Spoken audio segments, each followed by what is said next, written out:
അമ്മയ്ക്കും തിരുക്കുമാരനും 1000 നന്ദി. ഈ ആൾത്താരയിൽ വരുവാനും മക്കളോടുകൂടെ ദൈവനാമം മഹത്വപ്പെടുത്താനും അനുഗ്രഹം തന്നതിന്. ഞാൻ രണ്ടാമത് ആണ് ഇവിടെ സാക്ഷ്യം പറയുന്നത്. എൻ്റെ പേര് ലിൻസി. ഞാൻ വയനാട്ടിൽ നിന്ന് പുൽപ്പള്ളിയിൽ നിന്നാണ് വരുന്നത്. ഞാൻ 2022 ഇവിടെ ആദ്യമായിട്ട് വന്നത്. അന്ന് പിന്നെ എൻ്റെ ഫ്രണ്ട്സിൻ്റെ കൂടെ ഞാൻ പിള്ളേരെയും കൂട്ടിയാണ് വന്നത്. അന്നിവിടെ വന്നപ്പോൾ ഉടമ്പടി എന്താണെന്ന് എങ്ങനെ എടുക്കണമെന്നൊന്നും അറിയത്തില്ലായിരുന്നു. ഇവിടെ വന്ന് എനിക്ക് അമ്മയാണ്. എനിക്ക് പെട്ടെന്ന് അവരെ എൻ്റെ കൂടെ വന്ന ഫ്രണ്ട്സിനെ ഒന്നും കണ്ടില്ല. അവർ ഉടമ്പടി പുതുക്കാൻ പോയി. അപ്പോൾ എന്നോട് അമ്മ മാതാവ് പറയുന്ന പോലെ തോന്നി. ഞാനും പോയി ഉടമ്പടി എടുത്തു. ആ ഉടമ്പടി എടുത്തതിൽ എനിക്ക് ആദ്യം കിട്ടിയ അനുഗ്രഹം, എൻ്റെ ഭർത്താവ്, എൻ്റെ വിവാഹം കഴിഞ്ഞിട്ട് 20 വർഷമായി. ഞാൻ വിവാഹം കഴിഞ്ഞ ശേഷം മുഴുവനായിട്ടും കുർബാനയിൽ പങ്കെടുക്കുന്നത്, എൻ്റെ ഭർത്താവ് മുഴുവൻ കുർബാനയിൽ പങ്കെടുക്കുന്നത് ഞാൻ കണ്ടിട്ടില്ലായിരുന്നു. എപ്പോഴും ഞങ്ങളോട് പള്ളിയിൽ വരും. പള്ളിയിൽ വന്നാലും ഒരു ബൈബിൾ വായനയുടെ സമയമാകുമ്പം പുള്ളി പുറത്തോട്ട് പോകും. പിന്നെ ആശീർവാദത്തിൻ്റെ സമയത്താണ് കയറി വരുന്നത്. ഞാൻ ഈ 3 മക്കളെയും കൊണ്ട് പള്ളിയിൽ പോയാൽ ഇവർ വഴക്കുണ്ടാക്കുമ്പോഴൊക്കെ ഇവരെ 3 ഒരാളും കൂടി ഉണ്ട്, ഇവരുടെ ഇളയത്, അവൾ +1 പഠിക്കുന്നു. 3 പേരും 2 വയസ്സിനും പ്രായമുള്ളവരാണ്. അപ്പം 3 പേരെയും പള്ളിയിൽ കൊണ്ടുപോകുമ്പോൾ 3 പേരും വഴക്കുണ്ടാക്കുമായിരുന്നു. അപ്പം ഞാൻ തന്നെയാണ് ഇവരെ 3 പേരെയും ഹാൻഡിൽ ചെയ്തത്. അപ്പോൾ എനിക്ക് ആ സമയങ്ങളൊക്കെ ഒത്തിരി സങ്കടവും വരും. ഞാൻ കരഞ്ഞിട്ടൊക്കെ ഉണ്ട്. ഞാൻ ഭർത്താവിനെ അന്വേഷിച്ച് ഞാൻ ടൗൺ വരെ പോകുകയൊക്കെ ചെയ്തിട്ടുണ്ട്. പക്ഷെ ഞാനിവിടെ വന്ന് ഉടമ്പടി എടുത്ത ശേഷം എൻ്റെ ഭർത്താവ് മുഴുവൻ കുർബാനയിൽ പങ്കെടുക്കുക, എല്ലാ ഞായറാഴ്ചയിലും പള്ളിക്കുള്ളിൽ കയറി മുഴുവൻ കുർബാനയിൽ പങ്കെടുക്കാൻ അനുഗ്രഹം അമ്മ മാതാവ് കൊടുത്തു. അതുപോലെ ദിവസങ്ങൾ എല്ലാ ദിവസവും ഞാൻ പള്ളിയിൽ പോകുമ്പോൾ എൻ്റെ കൂടെ പള്ളിയിൽ വരാനും ഉടമ്പടിയിലായിരിക്കുമ്പോൾ മുടങ്ങാതെ കുർബാനയിൽ പങ്കെടുക്കാനും ഒക്കെ എൻ്റെ കൂടെ വരാൻ അമ്മ മാതാവ് പിന്നെ ഞങ്ങളുടെ കുടുംബ പ്രാർത്ഥനയിലാണേലും ഞങ്ങളാരേലും കുടുംബ പ്രാർത്ഥന ചെല്ലാൻ താമസിക്കുവാണെങ്കിൽ പുള്ളി തന്നെ ഇങ്ങോട്ട് പറയും, നമുക്ക് കുരിശ് വരയ്ക്കുന്നില്ലേ, വല്ല പിള്ളേരെ വിളിക്കും, കുരിശ് വരയ്ക്കുക, പായട് നമുക്ക് കുരിശ് വരയ്ക്കാമെന്ന് പറഞ്ഞുകൊണ്ട് അങ്ങനെ ഒത്തിരിയായി ആത്മീയതയിൽ വളരാൻ അമ്മ മാതാവ് അനുഗ്രഹം തന്നു. പിന്നെ രണ്ടാമത് എനിക്ക് തന്ന അനുഗ്രഹം, വർഷങ്ങളായിട്ട് ഞങ്ങളുടെ സ്ഥലം വിൽക്കാൻ കുറേ 5 വർഷത്തോളമായിട്ട് ഞങ്ങൾ ശ്രമിക്കുന്നുണ്ടായിരുന്നു. ആ സ്ഥലം വിൽപ്പന നടക്കുന്നില്ലായിരുന്നു. അപ്പം ഞാൻ ഒരു ദിവസം പെട്ടെന്ന് ഉച്ച കഴിഞ്ഞപ്പോൾ എനിക്കിങ്ങനെ ഉള്ളിൽ നിന്ന് എന്നോട് ആരോ പറയുന്ന പോലെ തോന്നി പറമ്പിലൊന്ന് പോകാൻ. ഞാൻ അങ്ങനെ ഭർത്താവിനെയും കൂട്ടി പറമ്പിൽ പോയി. അപ്പം ഫോണിൽ ഞാൻ പ്രത്യക്ഷീകരണ പ്രാർത്ഥന ചൊല്ലിക്കൊണ്ട് പറമ്പിൽ കൂടെ ഇങ്ങനെ നടന്നു. അതുപോലെ എൻ്റെ കയ്യിലുണ്ടായിരുന്ന കാശുരൂപവും ഞാൻ പറമ്പിൽ കുഴിച്ചിടുകയും ഉപ്പ് വിതറുകയും ചെയ്തു. ഞാൻ പോയ ആ സമയത്ത് അതേ സമയം പിറ്റേ ദിവസം ഞങ്ങൾക്ക് എൻ്റെ ഭർത്താവിൻ്റെ സ്ഥലം വിറ്റതിൻ്റെ അഡ്വാൻസ് കൈ കിട്ടി. അത് മാതാവിന് ഞാൻ രണ്ടാമത് ഉടമ്പടി എടുത്ത് പുതുക്കിയതിൽ കിട്ടിയ ഒരു അനുഗ്രഹമാണ്. പെട്ടെന്ന് ഞങ്ങൾ ഒരു ആക്സിഡൻറ്റിൽ പെട്ടു. അതായത് ഞാനും പിള്ളേരും ഇങ്ങോട്ടേക്ക് പോരാൻ വേണ്ടി, കൃപാസനത്തിൽ പോരാൻ വേണ്ടിയും പിന്നെ എറണാകുളത്ത് ഒരാവശ്യത്തിന് വേണ്ടിയായിട്ട് ഞങ്ങൾ വരികയായിരുന്നു. ഞങ്ങൾക്കറിയില്ല അതെങ്ങനെയാണ് ആക്സിഡൻ്റ് ഉണ്ടായതെന്ന്. ഒരു ബൈക്ക് പറന്ന് വന്ന് ഞങ്ങളുടെ കാറിലോട്ട് ഇടിച്ചു കയറുകയാണ് ചെയ്തത്. അത് എങ്ങനെ വന്നു, ഇതിലേ വന്നെന്നൊന്നും എൻ്റെ ഭർത്താവിൻ്റെ ജീവിതത്തിൽ ആദ്യത്തെ അനുഭവം ഇങ്ങനൊരു ആക്സിഡൻ്റ് ഉണ്ടാകുന്നത്. ഒരു സൈഡ് ഫുള്ള് തകർന്നു പോയി ഞങ്ങളുടെ കാറിൻ്റെ. അതിൽ ഞങ്ങൾക്ക് ആർക്കും ഒരു ചില്ല് തെറിച്ച് പോലും മാതാവ് ഞങ്ങൾക്ക് ഒരു പരിക്കും ഏറ്റില്ല. മോളിരുന്ന സൈഡും ഭർത്താവ് ഇരുന്ന സൈഡും പൂർണ്ണമായിട്ടും തകർന്നു പോയി വണ്ടി. എന്നിട്ട് ഞങ്ങൾക്ക് ആർക്കും ഒരു ഫോറിൽ പോലും ഏൽക്കാതെ. അന്നൊക്കെ എൻ്റെ കയ്യിൽ എപ്പോഴും മാതാവിൻ്റെ ലോക്കറ്റും ഉണ്ടാവും. ഞാൻ കൊന്തയായിട്ടാണ് പോകുന്നത്. അതിൻ്റെ ഫലമായിട്ട് ഞങ്ങൾ യാതൊരു ആപത്തും കൂടാതെ ഞങ്ങളെ മാതാവ് സംരക്ഷിച്ചു. പിന്നീട് ഉള്ളത് എൻ്റെ മക്കളാണ്. അവരുടെ പഠനമായിരുന്നു. ഞങ്ങളാരും, എനിക്കോ എൻ്റെ ഭർത്താവിനോ വലിയ വിദ്യാഭ്യാസം ഇല്ല. ഞങ്ങളൊരു മെഡിക്കൽ ഫീൽഡിൽ ആരും ഒരു അനുഭവമൊന്നും ഞങ്ങൾക്കില്ല.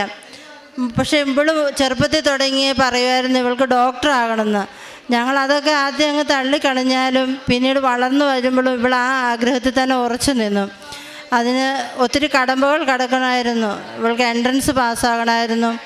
അപ്പോൾ ഇവൾ പറയുമായിരുന്നു എനിക്ക് പാലാ ബ്രില്യൻറ്റിൽ തന്നെ പോയി എൻട്രൻസ് പഠിക്കണമെന്ന്. +1 SLCക്ക് ഇവൾക്ക് മാർക്കുണ്ടായാലും +1 +2 സമയത്ത് കൊറോണ വന്നതും കാരണം ഇവരുടെ പഠനമൊക്കെ കുറച്ച് പുറകോട്ടായിരുന്നു. ഞാൻ എന്തായാലും ഇവിടെ SSLCയുടെയും +1ൻ്റെയും മാർക്ക് വെച്ച് ഞാൻ പാലാ ബ്രില്യൻറ്റിലേക്ക് അഡ്മിഷന് ആപ്ലിക്കേഷൻ കൊടുത്തു.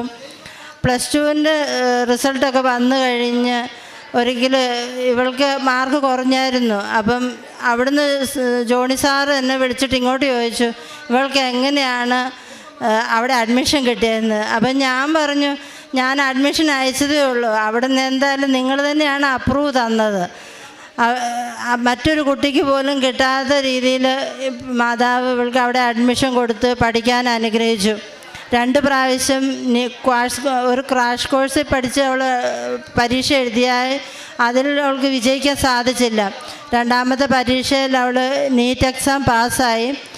എന്നാൽ അവൾക്കൊരു മെഡിക്കൽ ഫീൽഡിലേക്ക് ഒരു ഡോക്ടർ ആകാനുള്ള യോഗ്യത അല്ലെങ്കിൽ മെറിറ്റിൽ കിട്ടിയിട്ടില്ലായിരുന്നു. ഞങ്ങൾ എന്തായാലും എന്നാൽ ഇവിടെ നേഴ്സിങ്ങിന് വിടാമെന്നൊക്കെ ഓർത്തുകൊണ്ട് പോയി ഒരു ഏജൻറ്റിനെ സമീപിച്ചു. ആ ഏജൻറ്റിൻ്റെ അടുത്ത് ചെന്നപ്പം പുള്ളി ഇവിടെ സംസാരിച്ച് ചോദിച്ചു നിനക്ക് എന്ത് പഠിക്കാനാണ് ആഗ്രഹം? അപ്പോൾ അവൾ പറഞ്ഞു എനിക്ക് ഡോക്ടറാണെന്നും. അപ്പോൾ പുള്ളി ഇങ്ങോട്ട് ഓരോ BDSൻ്റെയും ആയുർവേദ കോഴ്സിൻ്റെയും ഹോമിയോയുടെയൊക്കെ പറഞ്ഞു. MBBSന് കിട്ടിയാലെന്നറിയാം. അപ്പോൾ എന്നാൽ പിന്നെ നിനക്ക് ഡോക്ടർ തന്നെ ആകാൻ BDSന് കിട്ടുമെന്ന് പറഞ്ഞു.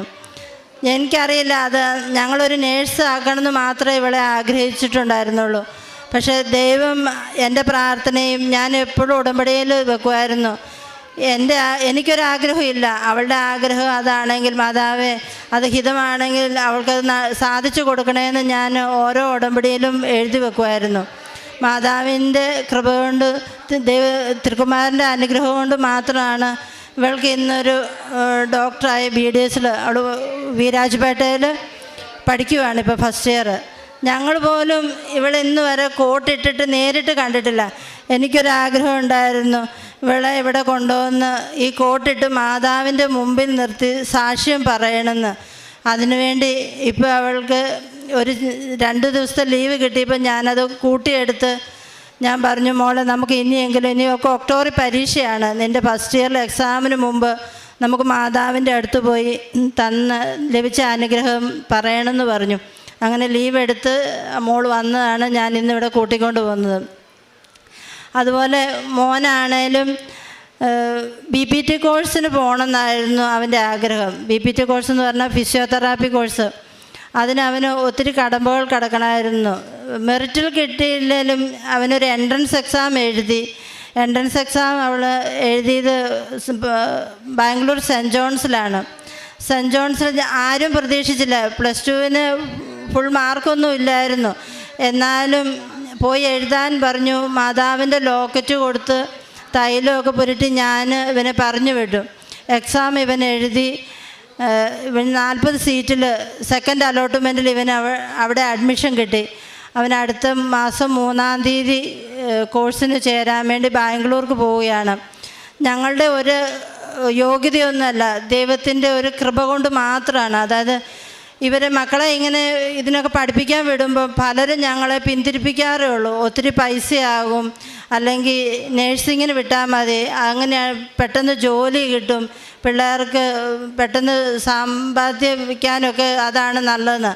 പഠിപ്പിക്കണേ ഒത്തിരി സാമ്പത്തിക ചിലവുണ്ടെങ്കിൽ പോലും മക്കളുടെ ആഗ്രഹം എന്താണോ അത് ഞാൻ എപ്പോഴും മാതാവിനോട് ചോദിക്കും. മാതാവേ അവിടുന്ന് തിരുവിഷ്ടം നിറവേറണേ, ഞങ്ങൾക്ക് ഒരു യോഗ്യതയില്ല, മാതാവിൻ്റെ കൃപയും തിരുക്കുമാരൻ്റെ അനുഗ്രഹവും ഉണ്ടെങ്കിൽ മാത്രമേ ഞങ്ങൾക്കത് ലഭിക്കുകയുള്ളൂ. അങ്ങനെയാണ് മോനിപ്പം അഡ്മിഷൻ കിട്ടിയിരിക്കുന്നത്. ഇനി പറയാനുള്ള, ഞാനിപ്പോൾ 4ാമത് ഉടമ്പടി പുതുക്കി, ഇന്ന് ഞാൻ 5ാമത് ഉടമ്പടി പുതുക്കി. എൻ്റെ ഭർത്താവിന് പെട്ടെന്ന് ഒരു ദിവസം നെഞ്ചുവേദനയുണ്ടായി. നെഞ്ചുവേദന എന്ന് പറഞ്ഞാൽ ഞാനത് കാര്യമായിട്ടൊന്നും എടുത്തില്ല. ഞാൻ ഓർത്തു ഗ്യാസിൻ്റെ വല്ല പ്രശ്നമായിരിക്കുമെന്ന്. അപ്പോൾ പുൽപ്പള്ളി ഞാൻ ആശുപത്രിയിൽ കൊണ്ടുപോയി. അവിടെ കൊണ്ടുപോയപ്പം ഗ്യാസാണെന്നും പറഞ്ഞ് ഒരു ശനിയാഴ്ചയായിരുന്നു. ഞങ്ങളെ ഇഞ്ചക്ഷനൊക്കെ ചെയ്ത് പറഞ്ഞു വിട്ടു. വീണ്ടും അതേ സമയം രാത്രിയിലാണ്, ഞായറാഴ്ച വീണ്ടും വേദനയുണ്ടായി. അപ്പോൾ പുള്ളി പറഞ്ഞു എനിക്ക് തനിയെ വണ്ടി ഓടിച്ച് പോകാൻ പറ്റിയല്ല. അപ്പോൾ അടുത്ത വീട്ടിൽ ആൻറ്റിയുടെ മോനുണ്ടായിരുന്നു, അവനെ കൂട്ടി ഞങ്ങൾ പുൽപ്പള്ളി ഹോസ്പിറ്റലിൽ തന്നെ പോയി. തലേദിവസം ECG എടുത്തപ്പോഴും പിറ്റേ ദിവസം ECG എടുത്തപ്പോഴും യാതൊരു ECGയിലൊന്നും കാണുന്നില്ല. അപ്പം ഞായറാഴ്ച വേദന മാറുന്നില്ല. അപ്പം ഇഞ്ചക്ഷൻ വെക്കാൻ ഞരമ്പൊന്നും കിട്ടുന്നില്ല. പുള്ളി പെട്ടെന്ന് വേർക്കുകയൊക്കെയാണ്. അപ്പം ഞാൻ ഡോക്ടറോട് പറഞ്ഞു, ഡോക്ടറെ പറ്റുന്നില്ലെങ്കിൽ ഞങ്ങളെ എങ്ങോട്ടെങ്കിലും വീട് കൊണ്ടുപോകണമെന്ന് പറഞ്ഞു. അപ്പോൾ ഡോക്ടർ പറഞ്ഞു, എന്നാൽ പൊക്കോ, നിങ്ങൾ എങ്ങോട്ടാണ് കൊണ്ടുപോയിക്കോളാൻ പറഞ്ഞു. അപ്പോൾ ഞങ്ങൾ വേഗം കൽപ്പറ്റയ്ക്ക് കൊണ്ടുപോകാൻ വേണ്ടി തീരുമാനിച്ചു.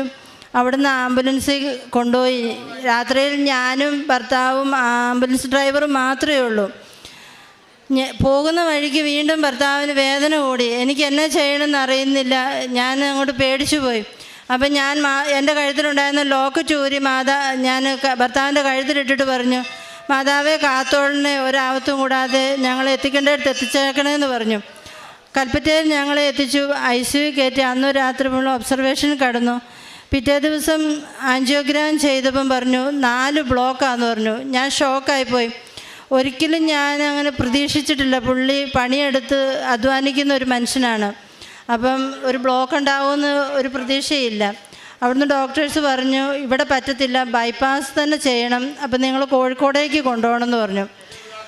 അവിടെ നിങ്ങൾക്കറിയാം, വയനാട്ടിൽ നിന്ന് കോഴിക്കോടേക്ക് ഒരു രോഗീനെ എത്തിക്കുക എന്ന് പറഞ്ഞാൽ അത് റിസ്ക്കാണ്. ഞങ്ങൾ ഇന്നലെയൊക്കെ വന്നപ്പോൾ പറയാം, അതുപോലെ ബ്ലോക്കായിരുന്നു.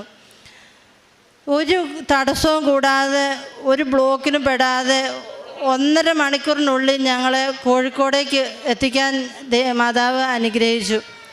വന്ന ശേഷം അവിടെ കടത്തുമ്പോൾ അവർ പറയും, ഒരു തൈലോ എണ്ണയോ ഒന്നും പുരട്ടരുത്, അവർ തരുന്ന മാത്രമേ ഉപയോഗിക്കാവുള്ളൂ, കൊടുക്കാവുള്ളൂ എന്ന്. പക്ഷെ ഞാൻ സർജറിയുടെ തലേദിവസവും അവരൊരു എണ്ണ തന്നു, സോപ്പ് തന്നു, അത് ഉപയോഗിച്ച് മാത്രമേ കുളിപ്പിക്കാവുള്ളൂ. അതെല്ലാം കഴിഞ്ഞ് കുളിപ്പിച്ച് കഴിഞ്ഞിട്ട് ഞാൻ എന്ത് ചെയ്യും, സർജറിക്ക് കൊണ്ടുപോകുന്നതിൻ്റെ ആ നേരത്തും തൈലം ദേഹത്തും നെഞ്ചത്തും തലയിലെല്ലാം പുരട്ടി ഞാൻ അന്ന് സർജറിക്ക് കയറ്റി വിട്ടത്. സർജറി കഴിഞ്ഞ് ഇറക്കിയ ശേഷം ആരും ഒരു സാധനവും എണ്ണയോ ഒന്നും തുടരുന്ന ഡോക്ടേഴ്സും സിസ്റ്റേഴ്സും വന്ന് പറയും. പക്ഷെ ഞാൻ അവരൊക്കെ പോയ ശേഷം മാതാവിൻ്റെ തൈലം എടുത്ത് ഞാൻ എതിലെല്ലാം പുരട്ടാവോ, നെഞ്ചത്ത് ഇവിടെയെല്ലാം കവർ ചെയ്ത് വെച്ചിരിക്കുക, എന്നാലും അതിലെല്ലാം ഞാൻ പുരട്ടി പ്രാർത്ഥിച്ചു. തേന് ഞാൻ കൊടുക്കുമായിരുന്നു.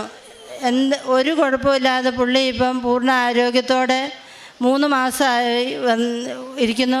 എല്ലാവരും അതിശയിക്കുന്നുണ്ട്, ഒരു കുഴപ്പമില്ല. സർജറി ബൈപ്പാസ് ചെയ്തിട്ടാണേലും വണ്ടി അത്യാവശ്യം ഓടിച്ച് അതിലൊക്കെ ചെറിയ പണിക്ക് ഇപ്പോൾ പോകാൻ തുടങ്ങി.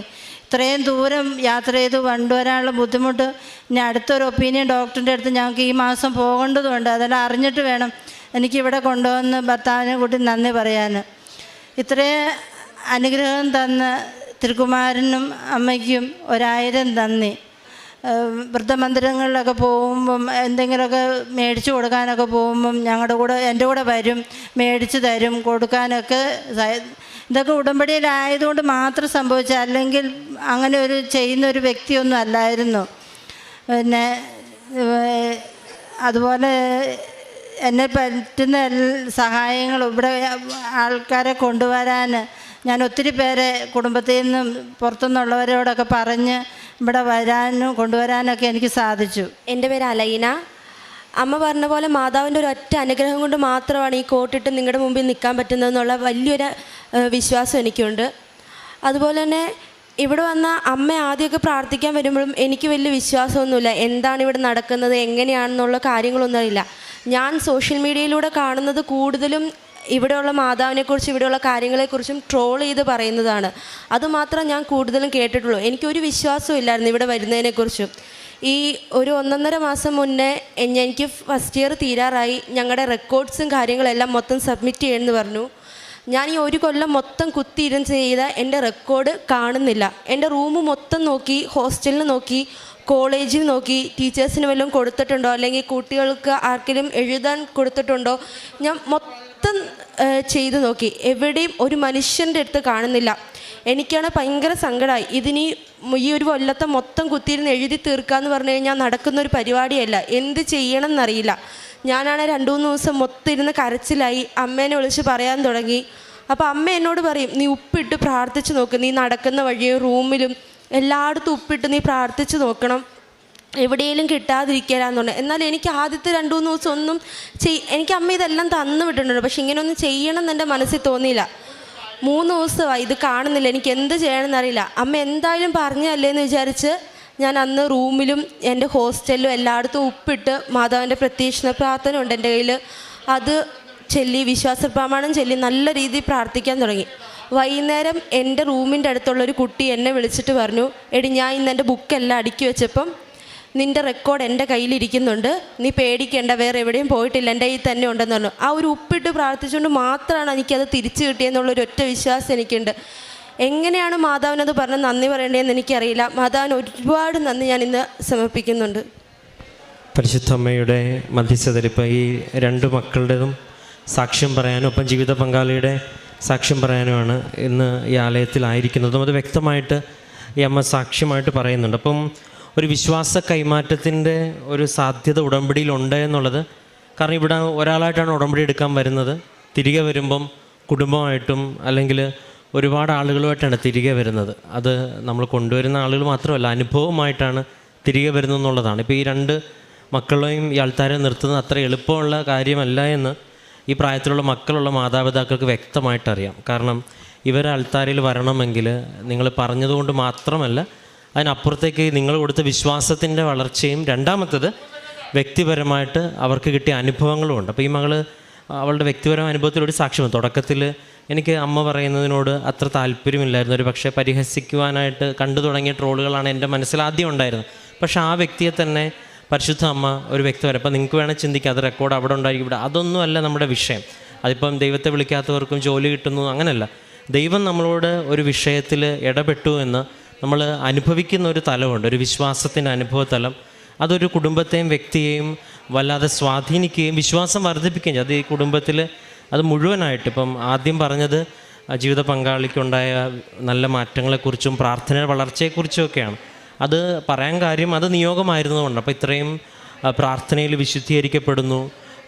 ഒരു കുടുംബത്തിൽ നിന്ന് വ്യക്തമായിട്ട് പ്രകടമായിട്ട് അടയാളങ്ങളോട് മക്കളിലേക്ക് ഉടമ്പടി കൈമാറ്റം ചെയ്യപ്പെടുന്നു. അതിന് 2 പേർക്കും വ്യക്തിപരമായിട്ടുള്ള വിശ്വാസം വർദ്ധിക്കുന്നു. അപ്പോൾ ഇത് ഉടമ്പടിയിൽ നടക്കുന്ന വലിയൊരു അത്ഭുതം അതാണ്. അതും ജീവിതത്തിൽ ഇതുപോലെ ഉടമ്പടിയിൽ പരിശുദ്ധ അമ്മയുടെ സാന്നിധ്യമുള്ള അടയാളങ്ങളുള്ള, അതിനേക്കാളും മുപ്പർ ഈ വെച്ച് പ്രാർത്ഥിക്കാനും കൊണ്ടു നടന്ന് പ്രാർത്ഥിക്കാനും ഉടമ്പടി വസ്തുക്കൾ ഉള്ളത് മാത്രമല്ല, ഉള്ളത് ഒരു അനുഗ്രഹം. അത് ദൈവം അംഗീകരിക്കുന്നു, അല്ലെങ്കിൽ ദൈവം ആ പ്രാർത്ഥനയോടൊപ്പം സഞ്ചരിക്കുന്നതായിട്ട് അനേക സാക്ഷ്യങ്ങളിലൂടെ നമ്മൾ സ്ഥിരീകരിക്കപ്പെടുന്നു എന്നുള്ളതാണ്. അപ്പോൾ അത്തരം വിശ്വാസത്തിൻ്റെ കൈമാറ്റം നടക്കുന്നതിന് പ്രതിയും ഒപ്പം ഈ മകൾ എന്താ സഹോദരി വ്യക്തമായിട്ട് പറയുന്നുണ്ട്, തൻ്റെ കുടുംബത്തിൽ നിന്ന് ഒരു പശ്ചാത്തലത്തിൽ നിന്ന് ദൈവം സാഹചര്യങ്ങൾ ഒരുക്കി ക്രമപ്പെടുത്തി ഈ വലിയ സന്ദേശത്തെ പ്രതിയും പ്രത്യേകിച്ച് ഇവർക്ക് ലഭിച്ച വിശ്വാസത്തിൻ്റെ ആഴത്തിന് എല്ലാം പ്രതി നമുക്ക് കരങ്ങളടിച്ച് ദൈവത്തിൻ്റെ നാമം